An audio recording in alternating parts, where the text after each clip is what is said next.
I'm really glad to see all of you here today, especially the 4 guys I met at the dance club last night who promised me that, there they are. Okay, I knew they'd show up. Okay, you see, you never lose an opportunity to recruit. And it was really great that they showed up, my homeboys. Okay, I'm not for sale. Believe it or not, that comes a lot when you're a venture capitalist, right? So I, in America, serve in San Francisco and Silicon Valley, raising money for new ventures in technology.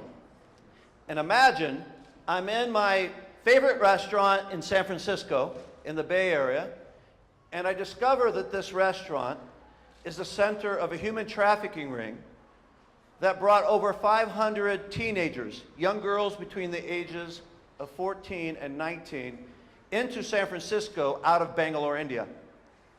First forcing them to work in the restaurant, washing dishes or serving tables, and then taken out to fruit and vegetable fields in Northern California and brothels. Human trafficking, modern slavery in my own backyard. You know, it was such a shock to me that this could happen in my country, my own backyard in the 21st century. I felt like I needed to know more about it. I needed to investigate.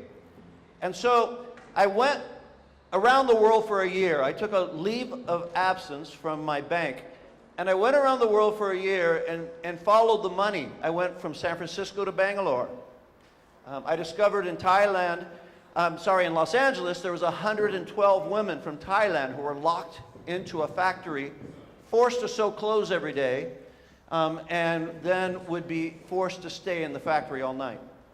So I went to Thailand from there. So I went around the world, and I discovered during that year that there are 30 million people living in slavery today. This is not, low wages. This is not being treated poorly necessarily. It means you cannot leave. Forced to work, slavery. It's a huge industry. It's a $32 billion industry each year. So I decided I was going to do something about it. Now, my presentation today is really about doing something about a concern, something you're passionate about, whether it's locally or internationally, something you want to change, but how do you actually do it? How do you create the opportunity? How do you create the pilot project? How do you scale it? You all care about something, whether it's local economy, that is people are unemployed, maybe it's HIV/AIDS, maybe it's global warming, maybe it's human trafficking. It requires a new way of thinking if we really want to solve it. You see, I'm not interested in telling you what a great person I am, and oh my God, I gave my whole life. I want to solve these things. And so that's a different mentality, and I want to walk through that because I did start downstream, meaning I started with the problem. And whatever we are concerned about, it's all just chatter if you don't immerse yourself in it, if you don't get to know it and really live with it.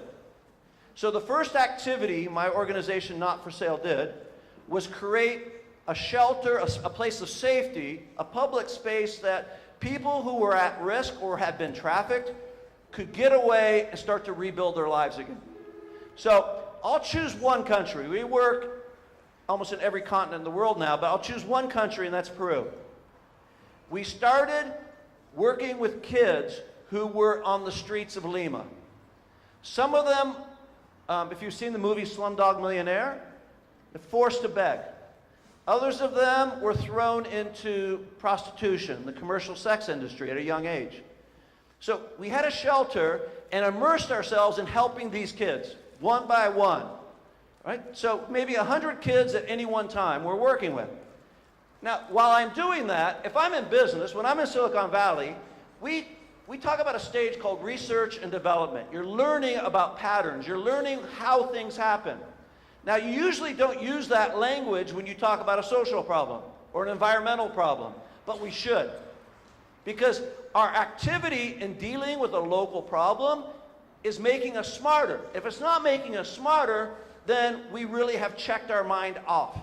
Right? So I'm learning the research and development about it, and I discover that the business model for trying to bring about change for these kids in Lima is broken. It's flawed. I mean, you know the pattern. You've been in nonprofits or NGOs, or you know about them. What do? They come to you and ask for a donation in order to give a service or to do an activity. We spend the money, and then we go back and we try to find someone else who will give us money so that we can do the activity again. And we write a foundation grant, and we pray that we get the grant so that we can do the work. That is not sustainable. That is not viable. That will not grow. That will not solve the problem. So how do we reinvent a new model? How do we change that model? And that was what I was interested in. So in the case of Peru, we learned that most of the children who were living in our shelter, who were in street prostitution, came from the Amazon of Peru. We learned that most of them in our research and development had come from native or indigenous communities who are not really considered fully human because they're not Peruvian, they're indigenous. Of course, they were there first, but still, for some reason, we are able to marginalize, like I did in my own country, my people, North America, we marginalize the indigenous people. So they're not real people. So they're taken advantage of, and they're thrown into slavery and illegal mines and illegal logging. So now we know the problem is upstream. Now what do we do upstream? Well, I want to show you a film about the problem. So I want to walk you through this problem, right? And our movement towards finding a solution.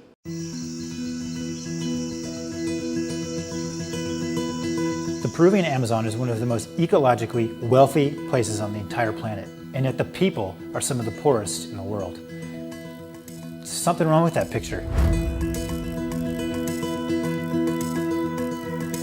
The communities in the Peruvian Amazon are 7 hours from the nearest city upriver. The only way to get there is by boat, and the community members can't even afford to own a boat. They don't have access to marketplace. They don't have healthy jobs in their own community. So traffickers come in. He sido explotado. He trabajado día y noche, las 24 horas. It's happening, and primarily because there's a lack of economic opportunities for work. When we looked at the Amazon region, we saw rich resources. We saw people who desperately wanted to work and build a new future. We knew there had to be a solution to the problem. The only question is, what would that solution be? Part of the solution we came up with was relatively simple. It was to provide villagers a boat. But what happens when the boat wears out? How do we create not a charity-based model, but a sustainable model? It's creating jobs. Unfortunately, to create jobs is a pretty complex process. You need to engage the communities themselves. You need to engage local businesses that are creating products.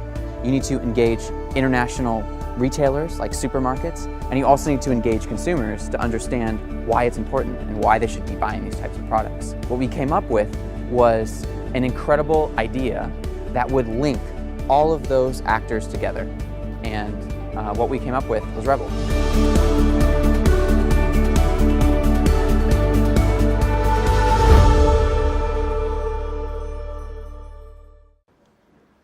Okay, so you want to investigate a solution. You go into it not knowing what the solution is. You know, if you think that you cannot act until you know what the answer is, then you'll never act. You know, it's like I'm an artist, I write books. When I look at a book, I never know what it's going to look like when I finish. In fact, I am my first reader. Right? I'm on page 2 and I go, oh my God, I didn't know that. That's really great. Thank you very much. Right? As an artist, you don't know what it will evolve. And the same as being an entrepreneur. You throw yourself into it with the belief and confidence that it's so important to you, that you're so passionate about it, you want to discover what that solution might be. So one way that I do that is I bring together the most, the smartest, most passionate people who've achieved things. I bring my community together. Now, I've lived longer than most of you, so my community is a little bit more maybe built than yours, but it doesn't matter. The 10, 20, 30, 40 people that you can gather, brainstorm, and try and together find a solution. The power of 40 is more important than the power of 1.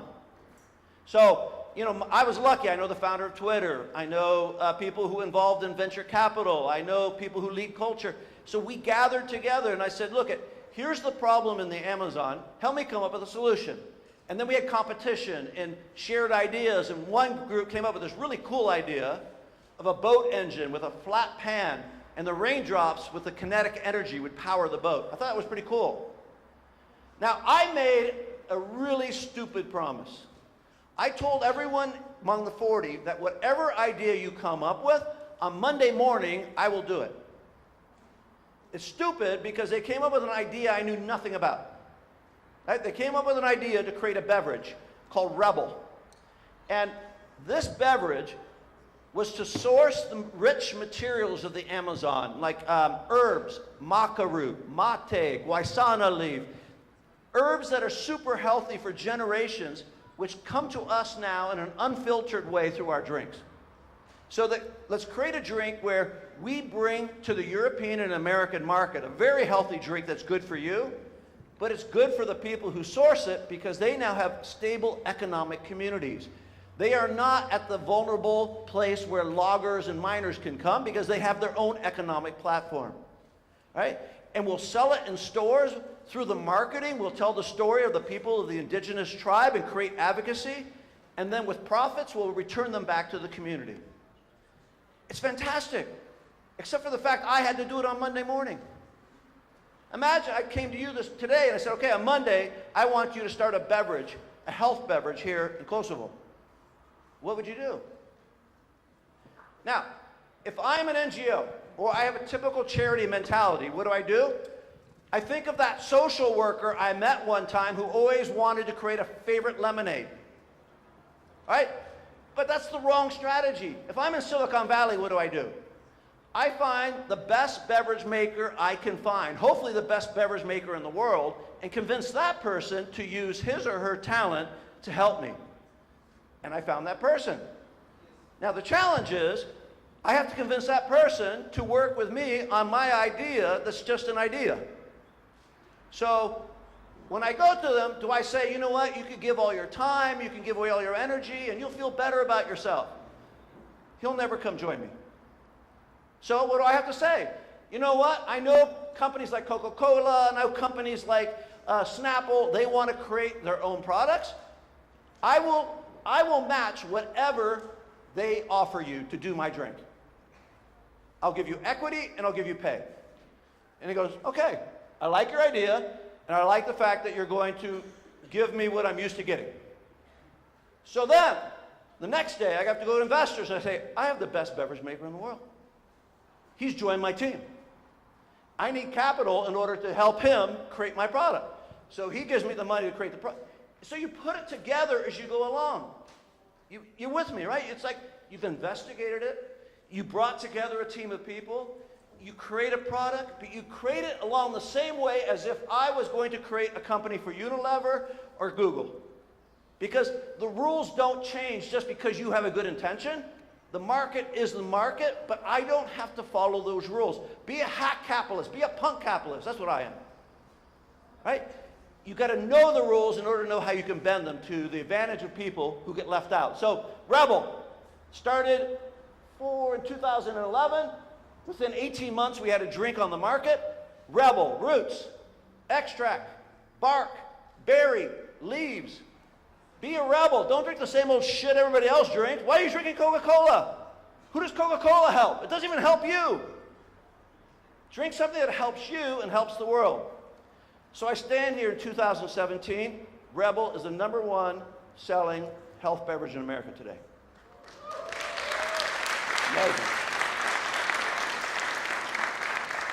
$350,000 US are going back to the communities in the Amazon to build more infrastructure, to build more economic platforms, right? All right, so what's the secret to that? All right, now I'm a rebel. Okay, I get to go to the Amazon and I'm a rebel and I have the relationship with the communities. Now, I have to prove something local, I have to prove something works before I try to scale it. That's the next lesson. Don't try and think big before you haven't thought local. I met a young entrepreneur here from Kosovo, and he presented an idea to me, and I said, well, where are you at right now? And he said, well, I'm going to do the next 6 months, I'm going to do something. It sounded really small, but if I said, okay, if you can do that, if you can prove that, come back and talk to me. Right? If you can create 300x of whatever you're going to do, then come talk to me, because then I know you're ready to go to the next stage. But don't think Kosovo-wide national, or don't think global unless you've actually figured it out locally. And if you can't convince your friends and your family, why would I want to invest in you? They think you're a loser. Why would I think you're anything different? Convince people locally. And then think about how you scale that. So now I have a supply chain in the Amazon. I'm down visiting this last year, and I'm visiting the communities that we're having an impact on. And one of my team for Peru brings up this really kind of beat up shoe. But it looked kind of cool, but it was really rough. And I said, well, what is that? And he goes, well, we make these shoes out of the same materials that we get from the Amazon. See, this is the rubber we get. It's like taking maple syrup out of a tree. It's rubber that doesn't require, like Nike does, cut the whole tree down.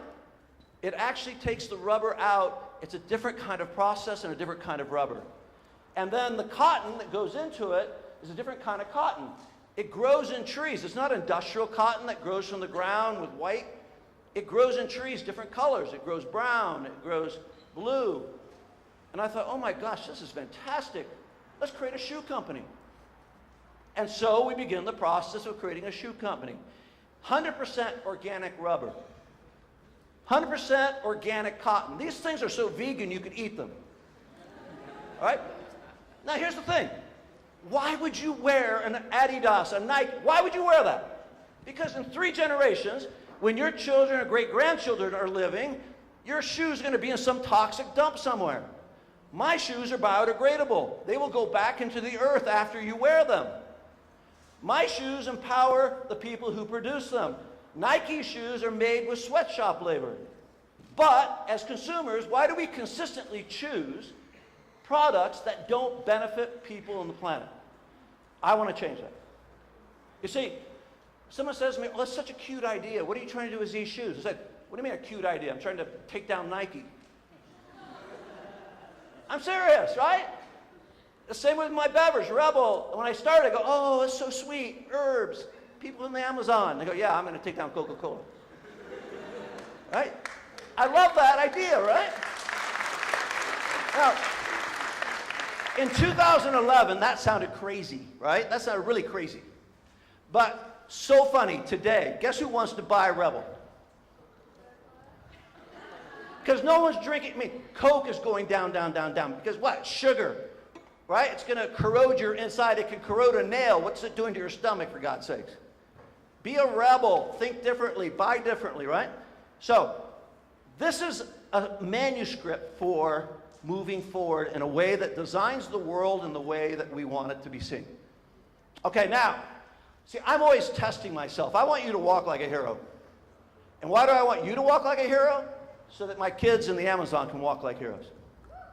Yep.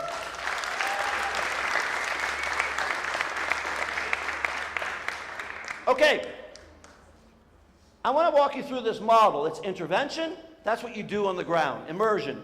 Research and development. That's how you get smarter about what's happening. Then you build enterprise that can scale that change. One really last quick story, because I want to shift it now to a place, okay, now you can do it in the Amazon. Can you do it in Europe? This is Toos Heemskirk. She's Dutch. 30 years she's been working with young women coming from Eastern Europe, Moldova, Romania, Hungary, mostly. And they are ending up in the red light district of Amsterdam. If you've been to the red light district of Amsterdam or Rotterdam, most of those girls are from Eastern Europe. And it's not because they chose a better life for themselves. They ended up selling their body every night multiple times because they can't leave, many of them. Even if they went willingly with a hope that they could have a better life. So what is that? Instead of then creating some kind of social service for them, I want to create a company. So we created, first, a business that would deliver soup. It was a soup company. And their customers will be the women who are behind the windows in the red light district. Right, so we start serving this. We have carrot soup and ginger soup. And then we start having a texting service. What's the soup today? Go, oh, it's a Hungarian goulash. Oh, can you deliver it between 3 and 3:30 when I'm not seeing John's clients? So we have a catering service. We start growing it. We have like 300 people who are now, young women who are ordering our soup. We have a kitchen in the red light district of Amsterdam. Then we get this message from the chief of police. He says, you need to come in. I thought, oh my God, I'm a business professor. I hadn't even thought about getting a business license to do this. We start doing it. So we go in, he goes, we hear you're selling to the woman in the red light district. We say, yes, we are.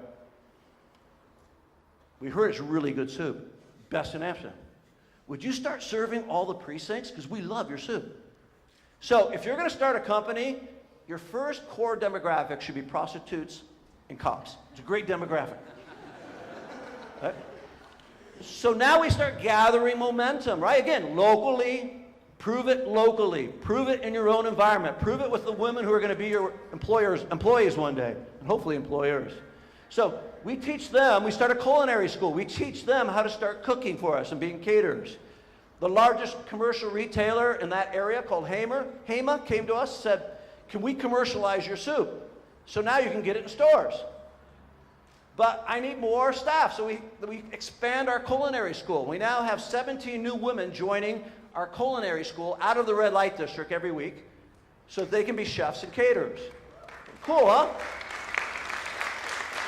All right, now this gets wild, okay? The mayor of Amsterdam then calls us and says, oh my God, why is Amsterdam the holiday place for prostitution? Like sex holidays for men are gonna get, buck weekends, they're gonna get married and they go away and they go to Amsterdam. He goes, we have Anne Frank and Van Gogh and the canals. Why are we like a cesspool? I want to take one of those brothels and give it to you to start a restaurant. So now it started with 200 women getting our soup, then cops and prostitutes, then in stores. Now we have a restaurant. We just finished our first year, $1.2 million revenue with $250,000 profit. Now, in the top 10 restaurants in Amsterdam, I'm 2 weeks going, we're opening our second restaurant. This is all from just a little bit of money, just a little bit of, it's creating an idea that has a time. Now, an idea that has a time needs people who have the will and the actual passion to do it. And that's why you're here. Don't settle for a small dream, settle for a big dream. Do it locally. Let's see, what's the secret? It's working your ass off. And doing it every day like a dog with a bone that you're not going to let go. Persistence and will with a big dream, then you can start changing Kosovo, you can start changing your life and the lives of your community. It requires strategy and it requires determination. And I'm so thrilled to be among so many entrepreneurs who want to design the world with dignity so that all of us can share this planet in a way that no one's for sale. Thank you very much.